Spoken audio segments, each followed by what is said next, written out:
Good morning, good afternoon, good evening, wherever you are in the world. Welcome to the Wednesday edition of Harmonize, 2Energize. Harmonize, My name is Terry Matthews, and I work here at the international headquarters of Jin Shin Jyutsu in Scottsdale, Arizona. A warm welcome to anybody who's absolutely brand new to Jin Shin Jyutsu.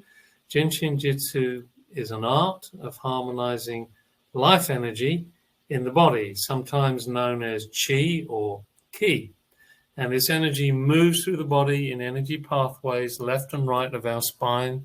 There's 26 safety energy locks to the left, 26 to the right. By placing our hands, the palms of our hands, thumbs, fingers on these energy locks, we induce them to move energy through any soul, heart, mind, body blockages and bring our life into a more congruent balance or harmony. So, without further ado, today's version is the presentations, the stories from practitioners around the globe, inspiring stories at any different phase of their journey with Jin Shin Jyutsu. So, without further yip-yap from me, today's mystery presenter is... Ta-da!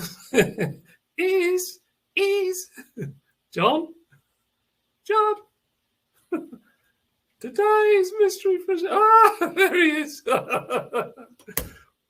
Can't hear you, John. John, can't hear you. Can you hear me now? Yeah. All right. Today's mystery presenter is GianCarlo from Tampa, Florida. Yeah, beautiful. Welcome, John. It's over to you, my friend. All right. Thanks, Terry. I'm sorry. I was like waiting for you to hit all the magic buttons. So I'm sorry about the delay. Well, greetings, Jin Shin Jyutsu community. My name is GianCarlo. I'm a Jin Shin Jyutsu practitioner of 10 years, and I'm the right now I'm the current organizer in the state of Florida for Jin Shin Jyutsu Inc. classes. So Terry had reached out to me a few weeks ago and said, hey, do you have any stories you want to tell? And I said, well, yeah, I'm going to tell the story about how I got involved with Jin Shin Jyutsu, because it's a story about magic and it's a story of serendipity, because I wasn't looking for this art, but I found it, and I found it kind of by accident, but fell in love with it. So around 10 years ago, I was running a martial arts studio. That's what I did at the time. I was teaching some Japanese martial arts. And I've been involved in martial arts most of my life, from my mid-teens all the way until now. And so I've been exposed to the ideas of ki, which in Japanese is the concept of energy flow. Also been exposed to a lot of Japanese meditation practices. Been initiated into some pretty spectacular traditions there. So again, also exposed to the concept of energy and flow and things through my meditation practices. Around 10 years ago, I used to go to this little metaphysical store on the outskirts of Tampa. And I used to go there weekly because they had a Buddhist meetup group where they used to actually have Tibetan monks come in. And so we do meditation, every Wednesday night, and I would go there, and like I said, actually we have practices from Tibetan monks, and I started doing a lot of classes there. They offered a lot of wonderful classes, and I took some classes, some very basic stuff, including a bunch of Reiki classes. So I had gotten exposed to some concepts of energy healing, and I got to be very good friends with the owners of this store. There are two women named Pearl and Jamie. And one day I just happened to be there hanging out, buying some incense or doing whatever it is that I used to do there. And, I said goodbyes to Jamie, and I was heading towards the exit. And as my hand went onto the door rail and I started pushing the door open and taking a step out of the corner of my eye, I saw a flyer sitting on a table right there by the door. And I noticed it had Japanese kanji on it. That's what caught my eye, because of all the exposure to Japanese culture, I was familiar with Japanese kanji. And as I was stepping out, I actually started to look down, and I saw in vertical column Jin Shin Jyutsu. And I'm like, what is that? And I snatched the I snatched the flyer up and I didn't bother to read it. All right. I didn't bother to read it because my mind immediately processed this as Jin Shin Jyutsu. That's got to be a martial art, right? Never heard of it before, but it's got to be a martial art. And I immediately took umbrage to the fact that my friends Jamie and Pearl had asked somebody to teach martial arts at their store and didn't ask me first, because I was there literally every week. I'd been going there for like a year or two. And so I got very indignant, and I turned around and I marched up to the counter and slapped that flyer on the counter. And Jamie had gone into the back, out of sight. And I said, Jamie, we got to talk about something here. And I was getting pretty hot, just allowing myself to, react and not actually look at the situation. So she said, I'll be right out, John. Just hold on a second. I got to put some things away here. So while she was in the bag doing what she had to do, I actually took the time to look down at the flyer and began to read it. Jin Shin Jyutsu is the ancient art of healing, yada, yada, yada. And I started reading it, and everything I read really started to resonate with me in a way that's very hard to describe. Like I said, I've been exposed to other healing arts, but the more I read about this, I was like, wow, this sounds like something I should have been doing a long time ago. And I just got absorbed into the flyer. And the next thing I look up, and my friend Jamie standing in front of me, she's like, yeah, what do we need to talk about? And I'm like, thinking fast on my feet. I'm like, well, I noticed you're doing a Jin Shin Jyutsu class this Sunday. And yeah, it sounds pretty interesting. So, can you tell me about it? So she told me a little bit about it, and the instructor who was teaching the self-help class. And I'm like, wow, I think I'm pretty interested. I think I'll call you back and sign up for this class. So I left there and I took the flyer with me, and I thought about it all week. Now, again, I was running a martial arts studio at the time. I used to work 5-6 days a week. I used to teach 5, 6, 7 classes a day. And usually by the end of the week, I was pretty fatigued. So when Saturday rolled around, I got home from work probably around 3 p.m, and I was exhausted. And I saw the flyer sitting on my kitchen counter, and I'm kind of like, yeah, I know I told them I'm going to go, but let me think of all the excuses I'm going to tell them why I'm not going to this class. And I came up with some really good ones. They were legit, but it was kind of like making it sound worse than it was. So I got on the phone and I call, and my friend Jamie answers the phone, and I'm like, hey, Jamie, so you still got that class scheduled for the Jin Shin Jyutsu tomorrow, right? Yeah. And again, I had like probably at least 3 or 4 excuses lined up why I couldn't go, because I was tired. I hadn't seen my wife all week, and I really just kind of wanted to chill. But I was like, so Jamie, how many people do you have signed up for this class tomorrow? And she was like, oh, I don't want them to cancel the class. Oh my God, I feel terrible. So I didn't say any of my excuses. I just gave her my credit card number. Showed up 8 o'clock the next morning, Sunday morning. A couple other people did show up on the spot and signed up. I got there early. I bought all the self-help books, because they were available, and I wanted to be prepared for a class. And went through the class, and during the class, we're doing all these things. And also at times while we would hold certain positions, she would read from this little green book, called What Mary Says. And she would, read these things. And, the day went on. It was kind of interesting. And, I was kind of enjoying it. But it was different. It was different than Reiki. It was different than other things I had been exposed to. Much more subtle. I didn't realize it at the time, but it was much more subtle. So, I got home that night, and my wife says, well, hey, how was the class? You're gone all day. And and I'm kind of like, oh my gosh, you wouldn't believe it. That was the biggest bunch of malarkey I've ever done. I think, I wasted my money. I don't even want to go to class next Sunday. I mean, I was just kind of like, I just had all these negative things to say about it. And so that night, my wife is a school teacher. So she, went to bed about 9 o'clock. I used to go to bed later than her. She went to bed, and I'm just kind of like sitting there. I'm still sort of, a little grumpy because my whole Sunday was spent holding poses, holding my fingers, and doing all these weird things that I hadn't been exposed to before. And I couldn't find anything on the television that really resonated with me. And so I thought I'd read. And nothing I was reading actually grabbed my interest either. So I was like, nothing. I was almost fidgety, in fact. And so I looked around, and I noticed that, the house needed a little bit of tidying up. There's dishes in the sink. There was kitchen was a little messy, this, that, and the other. So I got up and I felt really compelled to do the dishes and clean the kitchen, which I did, and I spent a good hour or more doing that and got it looking, sparkling clean. Kitchen looked really orderly, very harmonious, right? And I went to sit back down in the living room and I was like, no, you know what?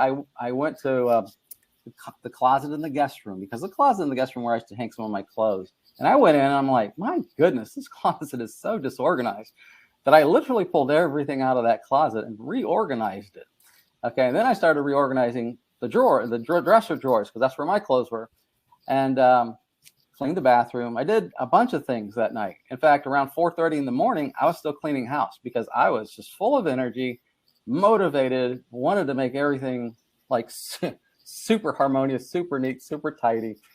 And I looked at the clock and I realized it was 4:30, and my wife gets up around 5:30ish to go to school. So I better get in bed because my wife's going to be getting up pretty soon, and I have to work on Monday also. So I go to bed. My wife gets up shortly afterwards, gets ready for school, and before she kisses me goodbye, I said, "Look, I didn't get any sleep last night. I've got a long day ahead of me. I'm going to get home about 10 o'clock." And I go, I'm probably going to be a really irritable, grouchy, hard to live with person. So don't wait up for me. Go to bed early. Just leave me be, because I'm going to need a lot of space when I get home. Well, anyways, I went to work that day, and not only was I not grouchy and not tired, I was like fired up. I was super energetic, and I taught most of the classes that day. I had very little help, and wow, I thought my classes were on top of things. In fact, I got a lot of compliments from all the students. All the things, all the administrative stuff I had to get done, got done. It was actually like a beautiful day. I mean, it just went swimmingly well. And I came home around 10 o'clock that night, and I opened the door. My wife's still up, and I'm like, "Why are you still awake? I thought you'd be in bed." And she's like, "No, I just want to wait and see how you're doing." And she's like, "Well, how you doing?" And I'm like, "I'm great. I've had like the best day of my life. I mean, things went really, really well at the school." And I'm so surprised because I only got, 2-3 hours sleep at the most. And I can't explain it. I just can't explain it. I've had such a great day. It's like one of the best days I've had in a long time. And then my wife looked at me, and, with one of those expressions that only a wife can kind of give her husband, she's like, "Do you think it had anything to do with that class you took yesterday?" And of course, I had to acknowledge, because, I was like, "Yeah, absolutely. I think it had everything to do with that class." I feel so bad about what I said yesterday, because I honestly thought I had just kind of wasted a Sunday, and I'm realizing now that it was actually a very profound experience. And so, we both had a little bit of a laugh at that. And there was something interesting that had happened on the Sunday. This is where some of the magic happened, where some of the magic expressed itself. During one of the breaks on that Sunday, I happened to notice behind where the instructor exactly like catalogs. And when we came back from break, I said, "Hey, can I have one of those back there?" And she's like, "Well, John, look, normally I don't give those out until the end of the second day of class." But she looked at me and paused for a moment as she was reaching for one of those catalogs. And she says, "I have a feeling, though, I'm supposed to give this to you now because I think you're going to need this." And so she handed it to me. All right. So I went and I grabbed that catalog. And what it was a list of all the courses for Jin Shin Jyutsu Inc. Okay. And I opened up and I started reading. I started reading everything. It was late at night, but I'm like, "Hey, you know what? I got to know more about this organization, the classes, everything." And I read about special topics classes and the basic 5-day class and this class and that class, living the art, now know myself. I'm reading about all these things and, what your prerequisites are. And I'm like, wow, this is fascinating, So I start to plot my next move. So, okay, the following Sunday, I know I've got my second class for my self-help to complete that course. But I'm already beyond it. In my mind, I'm already like, how do I get more of this? How do I just immerse myself in this art? Because all of a sudden, this sense of connection with Jin Shin Jyutsu was just overwhelming me. And so I began to check. I read all the stuff. I did go to bed eventually, got up the next day and I really started, rifling through all the classes and said, okay, I need a 5-day basic. That's what they say I have to do before I can do any of these other cool classes. So, this was in the fall. And so there weren't that many months left of the year. So I said, well, I think it was around September, the beginning of September. And I'm like, you know what, I'm going to need time to plan. I'm going to need, I got to plan to schedule time off of work. I got to put away some money so that I can do this, whatever I got to do. And so let me look at December. I'm going to look at the classes in December. Well, I looked at December and they didn't have very many classes. And, what really kind of like hit me hard at the time was that the classes were all overseas. So, we got a class in Hamburg, Germany, or we got a class in Sao Paulo, Brazil, or something like that. I'm not going to those places. I mean, I live here in Florida. I don't have that much time. I can travel and make it worth my while.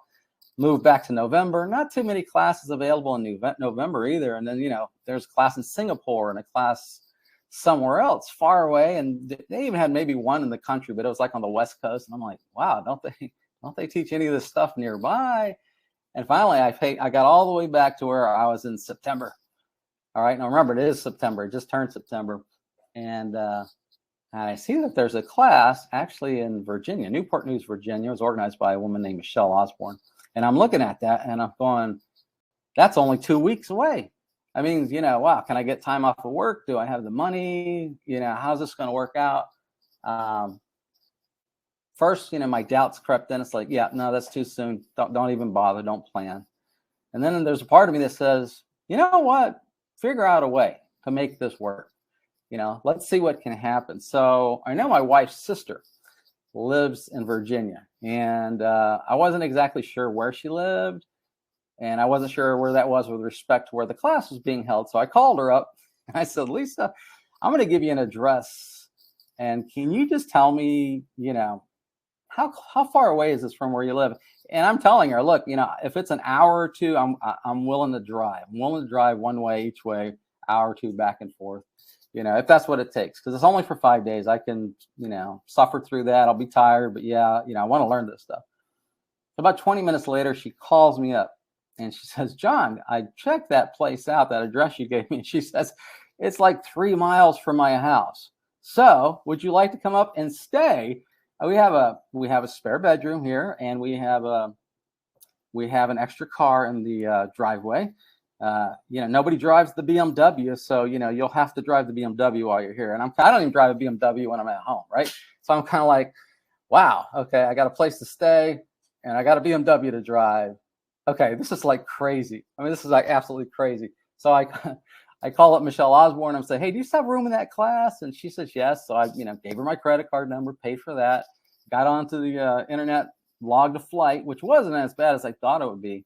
And 2 weeks later, well, obviously the week later, I went and finished my self-help class. 2 weeks later, I'm on a plane to Newport News, and I did my first 5-day class there. Jed Swartz taught that class, and I fell in love. Like within the first hour, I'm like, man, I'm home. All the stuff that was discussed, but the philosophical discussions, everything that was taking place, I even wrote it in my notebook. Like, I am home now. And throughout the week, I had all sorts of many magical things happening. I ran into an old friend of mine actually at the event that I knew back in college. She's a Virginian, and she lived in the same apartment complex I did back in college. Anyways, it was just all kind of crazy things. There was somebody else from the Tampa Bay area up there also, so I got to meet her and get to know her. And while I'm up there, everybody who's up there is asking me, hey, you going to the special topics class in October? And I'm like, what special topic? What are you talking about? Everybody kept talking. And I kept mentioning the instructor's name. I'm like, yeah, are you going to that? It's in Tampa. And I'm like, there's a class in Tampa? Because I hadn't looked at special topics classes because I knew, being a newbie, I needed a 5-day basic class. So I didn't even look at that. But they said, yeah, you got a special topics class. And this instructor is one of the best. He's one of the originals.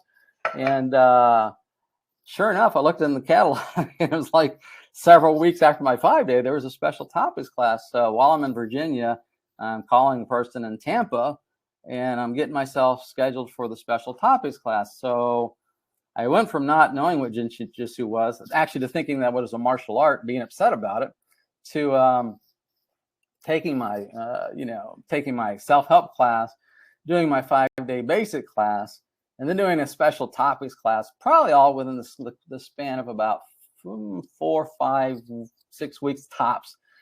And I got to tell you, I didn't know what I was doing, and I was so overwhelmed with the information, but I just kept going because I couldn't get enough. So, I just had to say, I felt like it was like I was ignorance on fire. I mean, I didn't know what I was doing. There was too much information for me to absorb, but boy, I was enthusiastic about it, and it just felt right. So I just kept doing it. And that kind of is indicative of how my first probably 5, 6, 7 years were. Is I would just do 2, 3 classes a year, travel to wherever I needed to go because I fell in love with it. And then eventually I ended up leaving, the martial arts industry to become a Jin Shin Jyutsu practitioner here in the state of Florida. And then that led me to becoming an organizer. So, and I've got many more stories. I know we don't have more time, but I've got plenty of stories where there were legitimate obstacles in my way, and the universe literally lifted them up, moved them aside, and opened a pathway for me to go attend classes that I should not have been able to attend. And yet I did. And here I am talking to you right now. So that's my story, Terry. I love it. Did I hear ignorance on fire? Ignorance on fire, man. I was, and you can ask my wife, she just walked away. But yeah, I mean, I was just so excited. I was like extremely excited. But, when you go through not just your first 5-day, but any 5-day class, or for that matter, any class, it can be overwhelming, the amount of information that the instructors throw at you. And, because they're teaching the people who are experienced, they're teaching the newbies like me at the time. And it was just, writer's cramp from all the notes I took. I literally almost filled a notebook in my first month of being a Jin Shin Jyutsu instructor. I'm not instructor, and Jin Shin Jyutsu student. So, yeah, crazy. Yeah. No, I mean, that's a great story. And I'm thinking for any of the new people that are listening in, John's story is probably quite common. Jin Shin Jyutsu is something that I instantly thought was maybe a martial art. So you don't do your martial arts now? Actually, I do. Yeah, no, I'm a life. That's a way of life for me. That's not one of those cliches. Yeah, I do. What I did, but I left the industry. I was running a commercial school, full-time studio. I left that, and now I teach a small handful of dedicated students. But no more commercial. I'm not running a commercial entity. I just take on like 1 or 2 students a year. I'm very selective, and it's more of a passion than it is a business for me right now. So. Yeah, oh, great. Because the name Jin Shin Jyutsu does sound like a martial art. In fact, for a little while here, I think she lives locally. The daughter of the chap that brought karate to America used to Roberta Kelly. I don't know. I think her father's name was maybe John Kelly or something like that. But anyway. He apparently brought karate to America, and she found out about Jin Shin, somewhat similar to John, and she totally fell in love with it. And I don't know about you, John, but she found she was using flows or holds and helping people in the dojo when they were injured and things like that. So, there is a crossover. Yeah. In fact, that's how I got a lot of practice, Terry, was that I used to go to work after, I got exposed and look for anybody who either looked injured, or if somebody was sitting on the sidelines and they looked like they had a cold, or if I saw anybody doing anything that indicated they weren't feeling 100%, I'd be like, can you meet me in the back room? Because I think I can help you. Or if I couldn't do that, I would be like, hey, can you be at my house today at, 2:00? Because I think I can help you. And I just got a lot of practice, a lot of hands-on practice. Yeah.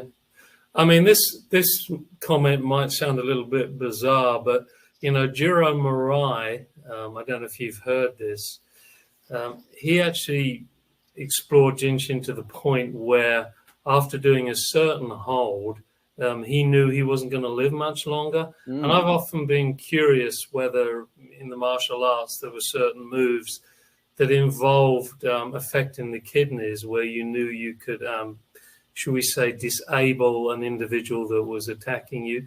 Does that sound familiar to you? Because I understand that Mirai used something that it led to his kidneys packing up. And I was curious. I thought, I wonder if there's some kind of move in karate that does that as well.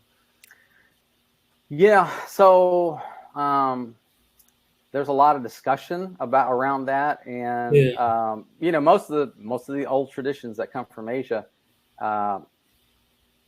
that, you know, that is part of it. But in reality, you know, finding someone who A, has the knowledge to teach that, or B, is willing to teach that, that's another story. So I've had very limited exposure, you know, to stuff like that. So I can't tell you how much, you know, how valid it is. I know it's out there, and yes, I've experienced some things before I actually got into Jin Shin Jyutsu that was like, no, I was curious because it's all kind of hush hush here, probably for good reasons.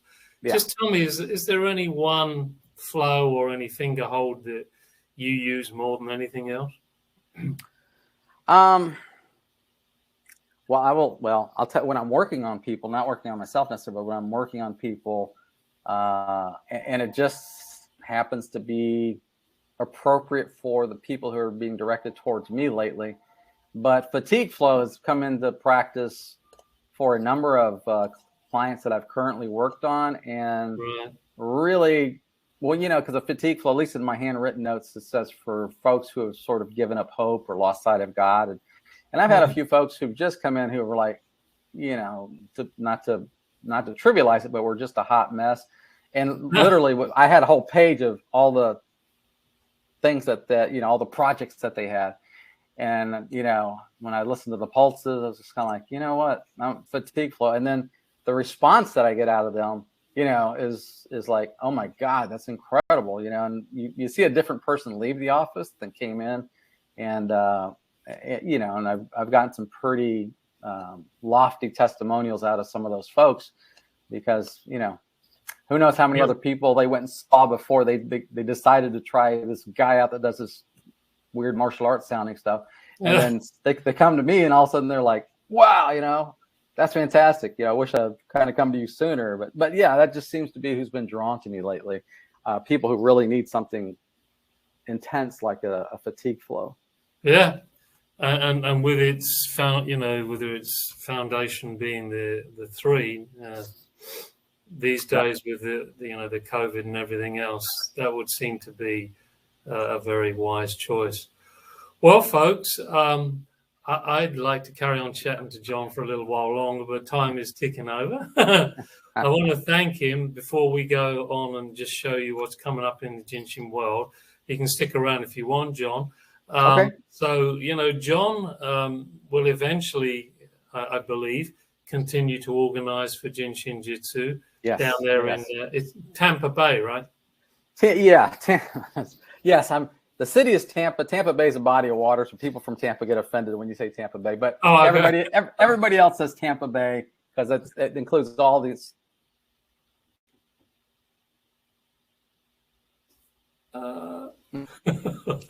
You're kind of phased. Yeah. Did I? Okay. Oh, yeah, there you are. Tampa Bay's fine. Yeah, yeah. Okay. Yeah, so eventually, you know, John will, and Laura works with you, yeah? Yeah. Yes. John and Laura organize each class that I've done. Yeah, John and Laura will be your go-to people down there in Tampa for any classes in Florida in the future. And we hope that we will eventually get live classes, in-person classes moving again next year. We'll see. It's always a little iffy, but we'll see what happens. John, have you got any self-help classes or anything you do at all at the moment? You know, Zoom or anything? Yeah. I don't at the moment. I'm still I'm working with a couple people individually who kind of asked, and so I'm kind of taking them through. But I haven't organized any classes. But when I do, I'll let you know, Terry. Yeah, perfect. Well, thanks, John. That was really great, and I enjoyed it thoroughly. I apologize if my chuckling interfered with your dialogue from time to time. Don't worry, that's okay. Yeah, but good to see you, and thank you for coming on board. And everyone who's been watching, I hope you enjoyed it as much as I did. And if you have a story to share, info@jsjinc.com is where you would email. And let me put that in right now. And, you know, it doesn't have to be more than one story, and it can be, you know, an extended version like John's was of his story, or it can be several short snippets. So just drop us a line, and we'll see how we can fit you in, and we'll look forward to that. In the meantime, let me press enter. That'll help. In the meantime, let's have a quick leer and peer of what's happening in the Jin Shin Jyutsu world in the near future. Here we go. All right, there's the page. It's the website, jsjinc.net. And what are we coming up? We have this Saturday from head to toe, November the 6th at 2 o'clock, New York time. This is a 2-hour webinar in English by Anita Willoughby, and she's exploring all the following: flows to harmonize skeletal alignment, scoliosis, lordosis, kyphosis, all those wonderful labels, herniated discs, and then ways to reconnect oneself. Page 41, text 2, connecting to the source, to the light. $35, you can register there, or you can use PayPal. I just want to say all these webinars come with 3 months replay. So if you can't come live, you can certainly purchase it and watch the replay.